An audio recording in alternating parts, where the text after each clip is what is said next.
depuis le 10 juin qu'il y a eu la passation de service, il faut comprendre que moi, ma fédération, je n'ai eu aucun document, je n'ai eu aucun dossier, je n'ai eu rien, même pas un seul papier pour savoir ce qui avait été fait et ce qui a été fait. Donc j'ai dû commencer, vraiment cas un cas par mes relations, à recevoir toutes les invitations parce que je ne pouvais pas imaginer que les entités comme l'UCI, comme la CAC, ils avaient tous mes contacts à l'avance. Je ne pouvais pas imaginer ça. Donc c'est comme ça que j'ai pris les choses vraiment... c'était comme une agression. Je recevais les invitations, je recevais les choses. Donc j'étais au courant, mis au courant des dossiers dont je n'étais pas au courant sur le territoire béninois. J'étais mis au courant par l'extérieur. Donc c'est comme ça que j'ai décidé, et sans l'avis de qui que ce soit, de mettre au vert tous les Béninois, tous les coureurs béninois sur toute l'étendue du territoire. C'est-à-dire que nous avons invité tout le monde à venir participer à une très grande mise au vert et qui a été fait pour les 30 coureurs qui ont été recensés, qui ont des vélos de course sur le territoire béninois. Bon. Après cela, j'ai reçu de l'UFC. L'UFC, c'est l'Union cycliste internationale, qui avait les Jeux de la francophonie. Et que pendant ces Jeux de la francophonie, il y avait un congrès de l'UFC qui était le deuxième congrès de l'UFC qui avait lieu à Abidjan. Donc, comme ça, j'ai su qu'il y avait aussi les Jeux de la francophonie et que le Bénin y participait avec des coureurs. Donc, à ce moment-là, nous avons remis encore, une fois que nous avons fait les 30... nous avons réuni les 30 coureurs, nous avons fait une sorte de sélection pour pouvoir jauger le niveau. Et après, nous avons refait un stage de mise en condition pour les préparatifs des Jeux de la francophonie. Et puis, et après, qu'est-ce qui s'est passé? Donc, j'ai pu participer à Abidjan au congrès de l'UFC. Et comme ça, j'ai appris beaucoup de choses. Et parmi les choses que j'ai appris, le Bénin était cité dans les divers comme le cas particulier du Bénin, avec le cas particulier du Gabon, parce qu'on avait un contentieux avec l'UCI que nous, on ne savait pas. Mais ce contentieux est réglé parce que j'ai dû parler autrement aux gens et ça a été réglé. Donc après ça, nous avons participé à ce moment-là au Jeu de la francophonie. Et aux Jeux de la francophonie à Abidjan, qui ont eu lieu du 21 au 31 juillet, nous avons présenté 3 coureurs. Les filles, nous ne les avons pas présentées du tout, elles y étaient, mais les filles ne sont jamais montées sur des vélos de course, n'ont jamais couru. C'est l'autre fédération qui avait qui avait le rôle de pouvoir les présenter. Mais au bout de la reconnaissance du parcours, les filles sont descendues à 500 mètres. À 500 mètres. Donc nous avons de commun accord avec le directeur de course, qui était Laurent Bezeau, décidé que ces filles-là ne vont pas courir parce que ça devenait un danger. Et le danger était tellement grave que quand le peloton part en Côte d'Ivoire, les gens ne barraient pas la route après nous. Donc la route n'était pas à nous. Donc c'était dans la circulation permanente. Donc c'était mieux pour les filles là. Et je peux vous assurer, elles n'étaient pas les seules. Hein. Elles n'étaient pas les seules. Il y avait d'autres filles aussi qui ont dû raccrocher aussi. Mais nous, on a raccroché dès le départ. Voilà. Donc, après les Jeux de la francophonie, nous avons refait une mise au vert. Une mise au vert parce que nous avions eu l'invitation du Bénin autour de la réconciliation qui était le 24e tour de la Côte d'Ivoire. Et ce tour de la réconciliation, nous n'étions plus jamais invités. C'est grâce à ma présence au congrès de l'UFC que j'ai pu convaincre tous les présidents qui étaient là que le Bénin repartait sur de nouvelles bases. Et le président ivoirien Ala Kwame m'a posé la question 3 fois. Il m'a dit, seriez-vous prêts? Je dis, nous serions prêts. Mais seriez-vous prêts? Nous serons prêts. Et être prêt, c'est quoi? Être prêt, c'est d'avoir un maillot à nos couleurs. Être prêt, c'est arriver là-bas le jour où nous sommes attendus. Et c'est de présenter une équipe où, à la deuxième étape, les gens ne seront plus de la moitié ne seraient pas dans la voiture balai. Donc c'est ce qui s'est passé. Nous avons résisté et tout le monde était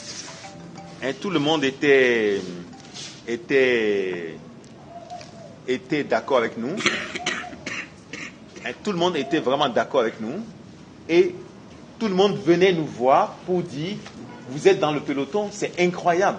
Et nous étions dans le peloton simplement parce que nous avons fait cette première mise au vert de 3 semaines et nous avons refait cette deuxième mise au vert pour les sélectionner de 3 semaines en plus, avant le tour de la Côte d'Ivoire. Donc, ils venaient tous voir les coureurs. Moi, j'y étais pas. J'étais en Argentine à ce moment-là. Ils venaient tous voir les coureurs et ils disaient aux coureurs, mais comment vous pouvez courir avec des vélos comme ça? Même ces vélos-là, nous, on ne peut pas s'entraîner avec. Mais ils étaient dans le peloton et ils ont fait vraiment un travail absolument incroyable et honorable. Et si vous demandez au coureur, lui, il y était, les gens venaient nous voir, pourquoi? Pour le maillot. En disant que vraiment les choses ont changé, le maillot était beau et tout ça. Donc l'image de l'équipe était très importante pour moi. Après les Jeux le Tour de la Côte d'Ivoire, il y a eu le dimanche 7 septembre à Abidjan, le Grand Prix d'Abidjan, auquel nous avons participé aussi et qui était très très bien. Après cette participation, en Norvège, il y avait le congrès international de l'UCI. Ce congrès international de l'UCI était le congrès où aura lieu les élections. Or, vous devez savoir que 9 pays seulement africains font partie de la sélection, font partie des pays votants. Le Bénin n'y est pas. Mais il fallait prendre contact avec ces gens-là, il fallait y aller pour se faire voir, parce que l'UCI est la seule entité, c'est un peu comme la FIFA, est la seule entité qui s'occupe qui s'occupe de cyclisme mondial. Donc il fallait être là pour connaître tout le monde. Or, en Côte d'Ivoire déjà, il y avait déjà un travail qui avait été fait, parce que David Lapartien, qui est le président de l'UCI, je le connais très bien. Je ne pouvais pas imaginer que c'était lui qui briguait le poste de challenger de Brian Coxon. Et en Côte d'Ivoire, on avait discuté et je lui avais déjà dit que nous y serons. Et voilà, donc j'étais au congrès de l'UCI. Et en même temps, au congrès de l'UCI, il y avait le championnat du monde sur route. Le championnat du monde sur route, il y a plein de pays qui y participent. Et les pays africains qui étaient, il y avait l'Angola, l'Érythrée, le Maroc. À part ça, il n'y avait pas d'autres pays, parce que c'est une question de moyens pour y participer. Bon.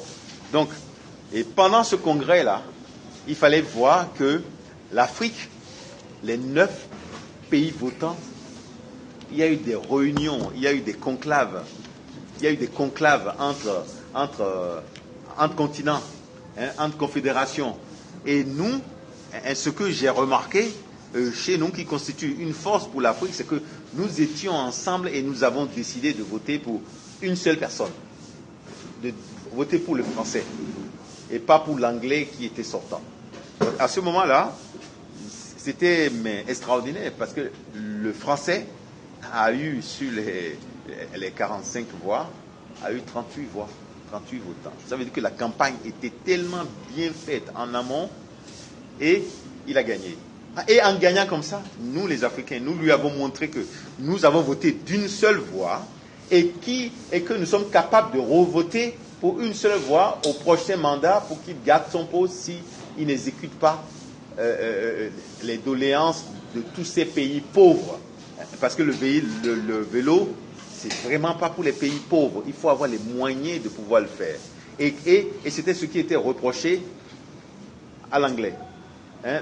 Le fait que les pays de l'Amérique du Sud, les pays de l'Afrique ont été négligés dans le cyclisme. Si vous voyez l'image qui se profile autour de France, quels sont les pays africains qui y sont? Le Maroc n'y est pas, l'Algérie n'y est pas, la Tunisie n'y est pas. Or, ils sont pas mal. Le Burkina Faso n'y est pas, le Rwanda n'y est pas. Il n'y a que quelques Érythréens et qui sont cooptés dans des clubs européens et qui y sont. Or, nous pouvions y être aussi. Nous pouvons y être aussi. Je parle de l'Afrique. Donc, à l'UCI, David Lapartien a gagné. Et une fois que David Lapartien a gagné, c'est très bien pour nous. C'est absolument extraordinaire, c'est très bien pour nous. Bon. Après, l'équipe étant revenue de la Côte d'Ivoire, l'équipe a recommencé à s'entraîner, parce qu'il ne faut surtout pas laisser les gamins sans le vélo dans les pattes, sans une mise en jambe en permanence. Sinon, ils perdent l'effort qui est acquis. Donc, ils sont allés participer au 17e Grand Prix international Chantal Biya au Cameroun. Bon, à ce Grand Prix international, pendant ce temps, l'entraîneur national était envoyé en stage à l'INSEP, en France, pour un stage de haut niveau. Donc à ce moment, c'est un autre entraîneur qui a accompagné l'équipe. Et il y a eu juste un petit incident là-bas, qui est un incident qui a fait que l'équipe n'a pas été classée, pas disqualifiée, comme beaucoup de gens l'ont dit. Dans une course comme ça, où vous avez un coureur qui est absolument lâché, largué, tout le monde passe une bouteille d'eau au coureur que le coureur tient. Le coureur tient et simplement pour le pousser, on est obligé de tracter un tout petit peu avec la voiture. Tous les clubs font ça. Mais tu ne peux pas faire ça plus qu'un certain temps, juste quelques secondes. C'est les règles. Mais notre coureur étant épuisé et s'est accroché. Mais si on ne lui a pas permis de s'accrocher, il ne s'accrocherait pas. Donc c'est un incident. Et justement, il y avait le commissaire qui était derrière, donc les deux étant exclus. Mais si nous avons 4 coureurs qui courent, et puis il y a un qui abandonne, et le deuxième qui abandonne, si on a moins de coureurs sur une course, moins de 3 coureurs sur une course, l'équipe n'est pas classée. Cela ne veut pas dire que l'équipe est disqualifiée. Donc, on a réussi parce que le Tour Chantal Biya, c'est un des tours où il y a des côtes. C'est le Cameroun. C'est très difficile. On a quand même réussi à arriver à la fin avec 2 coureurs. Donc, ce qui a signifié le non-classement de l'équipe béninoise et pas la disqualification de l'équipe béninoise. Bon, donc, après ça, nous avons participé à une formation de commissariat où j'ai envoyé le directeur technique à une formation de commissariat au Burkina Faso. Et pour le commissariat à niveau basique. Ensuite, nous avons envoyé le secrétaire au Caire pour une formation à l'organisation de courses, à l'organisation au management de courses, où il y est allé. Mais ce qu'il faut comprendre, c'est que nous, on nous propose des formations. Et les formations sont pour la plupart en anglais. En anglais. Il faut parler couramment l'anglais. Donc nous ratons beaucoup de formations parce que nous n'avons pas les éléments nécessaires appartenant à notre fédération. Peut-être pour les nouveaux clubs, nous en aurons qui vont parler anglais, où nous pourrons réellement profiter de ces formations-là. Donc nous loupons beaucoup de formations. Donc le peu de formations auxquelles nous pouvons participer, nous y participons. Maintenant, après ces 2 formations-là, nous venons de faire le 30e tour de la Côte d'Ivoire, qui est le tour anniversaire.